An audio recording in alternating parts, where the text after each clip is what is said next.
Hello everyone, today I will show you how to delete blank pages from a PDF file using ES PDF Editor. Open your PDF file. Now I will delete this blank page and also this blank pages.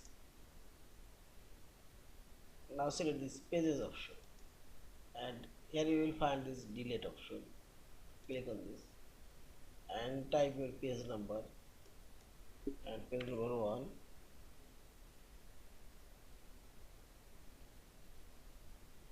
and simply select OK and see this page number 1 now deleted.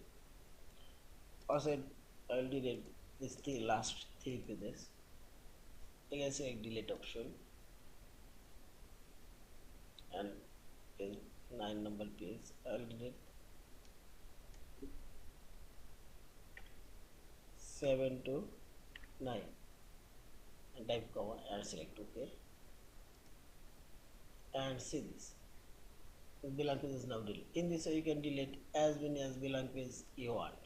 Yeah, and finally select this file option, save or save as in PDF file. Thank you for watching. Please subscribe, like, share and comment.